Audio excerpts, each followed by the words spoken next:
तो आते हैं टॉपिक की तरफ।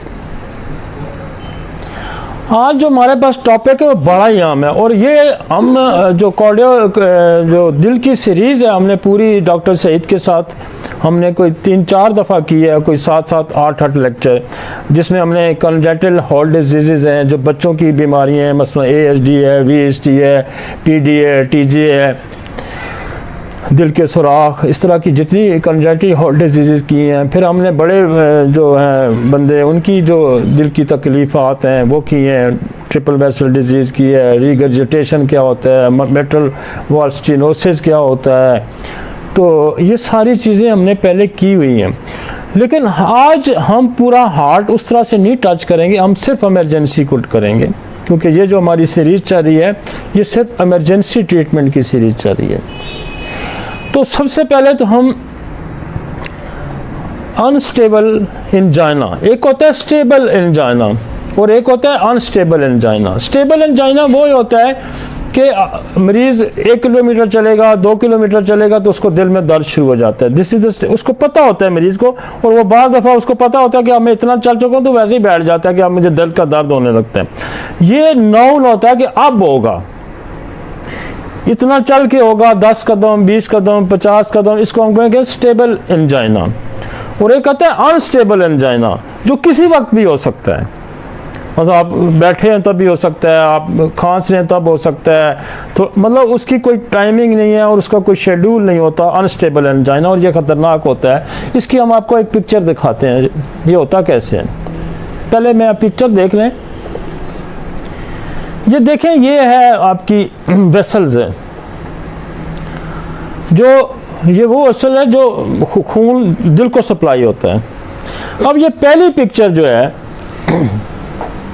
इसमें देखें प्लेक बनना शुरू हुआ है, आर्टरी के अंदर एक ग्रोथ हो रही है।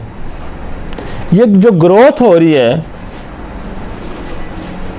इससे आर्टरी जो है वो तंग हो गई है, नजर आई है ना उधर से फर्स्ट नंबर पे, लेफ्ट से फर्स्ट नंबर पे।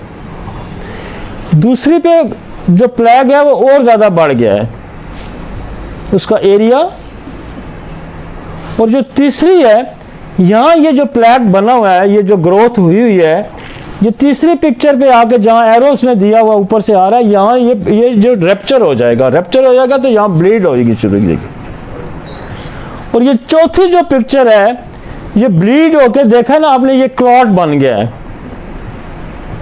जहाँ से ब्लीडिंग हुई है ना, तो एक नेचुरल सिस्टम है कि जो वहाँ उसको खून को जमाने का एक नेचुरल निज़ाम है, उसको वो बंद कर देगा। तो ये जब क्लॉट बनता है तो ये आर्टरी ब्लॉक हो गई है। पहली स्टेज, दूसरी स्टेज, तीसरी स्टेज। अब वहाँ भी एंजाइना हो सकता है, यहाँ भी एंजाइना हो सकता है, और यहाँ भी एंजाइना हो सकता है। ये जो कंडीशन होगी, जो तीसरी वाली, यहाँ अनस्टेबल एंजाइना हो जाएगा, वहाँ स्टेबल हो जाएगा कि एक हद तक ब्लड का फ्लो, जब आप चलते हैं तो ब्लड का फ्लो, या एक्सरसाइज करते हैं या कोई इमोशनल एक्साइटमेंट होती है तो ब्लड का फ्लो तेज़ हो जाता है। जब तेज़ हो जाएगा तो उसको तेज़ी से गुजरेगा नहीं। मसलन आप यहाँ ट्रैफिक है ना, ट्रैफिक रोड नैरो हो गई है, पीछे से गाड़ी तेज आई और अब वो या तो वो टक्कर मारेगा या कुछ करेगा, वहाँ कुछ ना कुछ मसाइल पैदा होंगे। इसी तरह पाइप है पानी का, और पीछे से पाइप पूरा आ रहा है, आगे से पाइप किसी वजह से उसको ऊपर धागा लपेट दिया आपने, कुछ कर दिया, तो वो पाइप उसके अंदर कोई चीज़ आ गई तो तंग आएगा, तो वहाँ प्रेशर जब डेवलप करेगा तो क्या होगा, साथ आपके नर्व्स पड़ी होती हैं, जब प्रेशर नर्व पे आएगा तो पेन होगा। समझ आइए आपको? ये तस्वीरें दिखाने का मकसद ये है कि आपको पता चले कि जो ये स्टार्ट कैसे होगा, और फिर यही जाके आपको आगे मायोकार्डियल इन्फार्क्ट करेगा कि ये जब सप्लाई आगे बंद हो जाएगी तो फिर क्या होगा कि आगे जो हार्ट का जो हिस्सा है जो पंप करता है, वो उसको जब ऑक्सीजन नहीं मिलेगी, उसको जब ब्लड नहीं मिलेगा, तो वो उसकी नेक्रोसिस होना शुरू हो जाएगा, उसकी डेथ होनी शुरू हो जाएगी। जब डेथ होनी शुरू हो गई तो हार्ट का पंपिंग सिस्टम ख़त्म हो जाएगा, लिहाजा बंदे की डेथ हो जाएगी। तो एंजाइना, स्टेबल एंजाइना, उस वक्त इतनी आर्टरी ब्लॉक नहीं होती, थोड़ी होती है। अनस्टेबल एंजाइना, आर्टरी ज़्यादा ब्लॉक हो गई है। मैं इसकी अब कुछ समझ आ गया ना आपको? अब ज़रा वापस लाएं इसको। और वो कहता है न्यू ऑनसेट चेस्ट पेन और chest pain that is the occurring at the rest or angina that is the bursting from the previous stable pattern of the pain.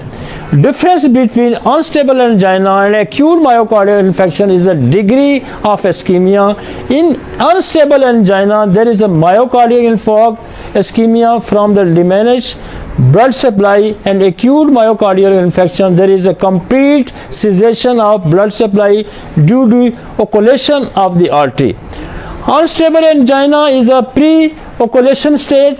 There is a critical narrowing of the vessels from the rupture atherosclerotic patch, but artery is not fully occulated yet. वो कहता है कि जब attack होगा तो फिर artery बिल्कुल बंद हो जाएगी। अटैक होने, ब्लड क्लॉट बनने से पहले जो है वो अनस्टेबल एंजाइना होगा, जो पहली स्टेज है उससे। जब वो क्लॉट बन गया तो फिर मायोकार्डियल इन्फार्क्ट आ जाएगा, फिर सप्लाई बिल्कुल सीज हो जाएगी। जब सप्लाई बिल्कुल सीज हो जाएगी तो फिर हार्ट अटैक हो जाएगा। आपको समझ आएगी? एक स्टेज है कि जहां सिर्फ जहां प्लेक बनना शुरू हुआ, थोड़ा सा आपको देखा कि आर्टरी टंग है, वो एक खास जाके एक्सरसाइज पे, एक ज़्यादा एक्सर्शन पे, एक खास एक्सर्शन पॉइंट पे आपको एंजाइना होगा, जिसको स्टेबल एंजाइना कहते हैं। लेकिन जब जब प्लेक फटेगा, ब्लीड करेगा और फिर उस पर क्लॉट बनेगा, उससे पहले वाली जो स्टेज होगी वो अनस्टेबल एंजाइना है। अनस्टेबल एंजाइना जो है वो अलार्मिंग है कि आप ये समझ लें कि काम जो है अब खतरनाक सूरत हाल। लिहाजा इसी वजह से हमने स्टेबल एंजाइना यहाँ नहीं डाला, इसलिए नहीं जा रहा कि वो इमरजेंसी नहीं है इतनी, वो मरीज खुद ही हैंडल कर लेता है कि यार मैं अब 10 कदम चला हूँ तो मुझे होता है तो थोड़ा बैठ के फिर चलना शुरू कर देता है।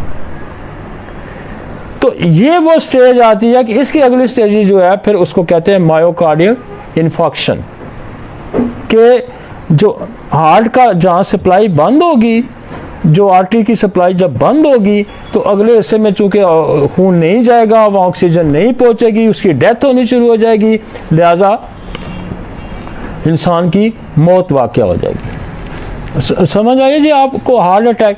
अब यहाँ आपको जो है ना दवाइयों की ज़रूरत है कि जब स्टेबल एंजाइना में कौन सी, अक्सर मरीज आपको कहते हैं डॉक्टर साहब मैं जब कोई काम करता हूँ या कोई एक्सर्शन खाता हूँ या खाना खाने के बाद तो मुझे दिल में दर्द। अब हमारे पास बहुत अच्छी दवाइयाँ हैं इसको रोकने के लिए।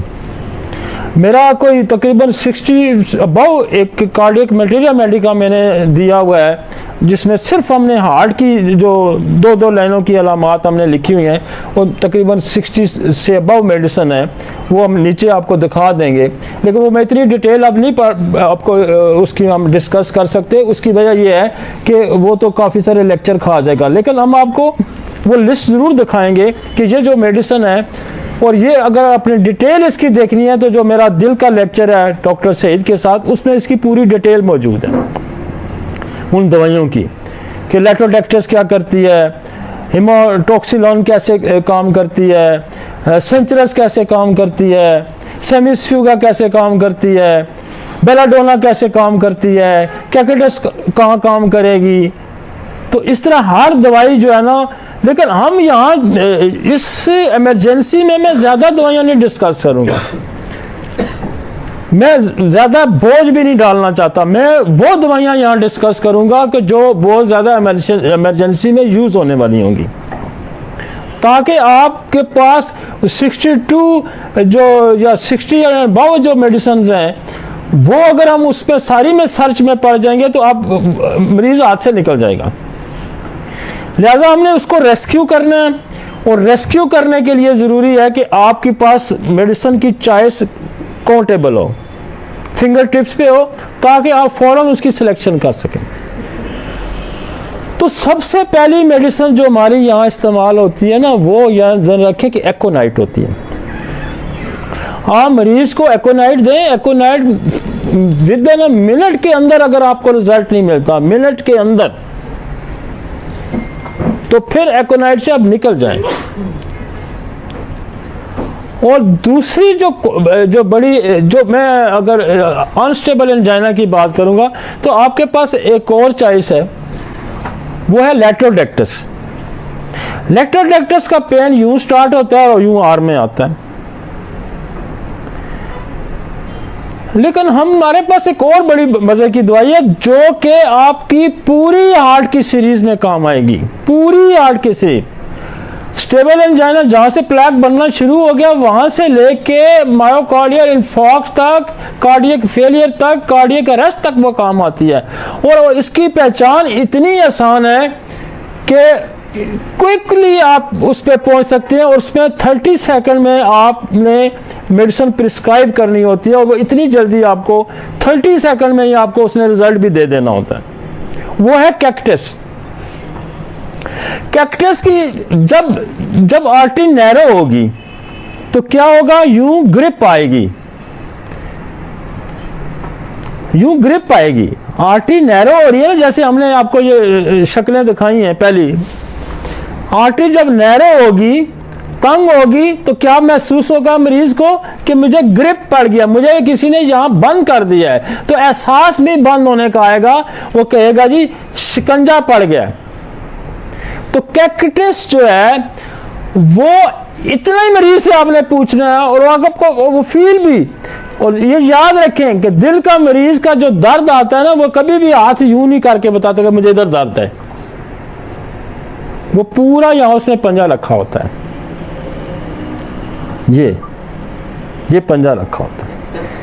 जिस तरह वैसे हार्ट पे ग्रिप पड़ गया ना, इसी तरह यूं पंजा भी वो रखता है कि यूं, ये डॉक्टर साहब मुझे यूं दर्द है। तो आपने एक सिम्टम अगर ग्रिपिंग है, सेंसेशन उसको हो रही है कि मुझे ग्रिप पड़ गई है, मुझे किसी ने मुट्ठी में बंद कर दिया है, मेरे हार्ट पे शिकंजा पड़ गया, मेरे हार्ट पे जैसे किसी ने लोहे का खोल बना दिया है। और ये जो कैक्टस है, इसकी पूरी माइंड की फीलिंग भी ऐसी है। कैग,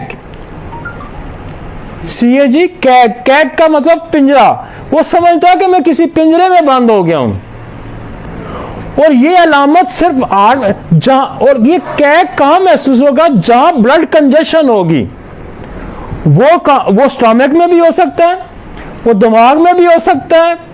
और यही कंजेशन, यही जो ग्रिप की आती है ना, तो हम तो जो आपकी डिस्मेनोरिया होता है उसमें भी हम कैक्टस का इस्तेमाल करते हैं कि फीमेल कहेगी ऐसे जी मुझे किसी ने पकड़ लिया है। तो इतना पूछना तो कोई मुश्किल काम नहीं है ना, और इतना फौरन ही मरीज ने जवाब देना होता है, कहाँ जी ऐसा ही है। और इसको कोल्ड स्वेटिंग भी होती है, इसको कोल्ड स्वेटिंग भी होती है। लेकिन इसकी कोल्ड स्वेटिंग और वेट्रम एल्बम की कोल्ड स्वेटिंग में फर्क, वेट्रम एल्बम की स्वेटिंग बहुत ज्यादा होगी।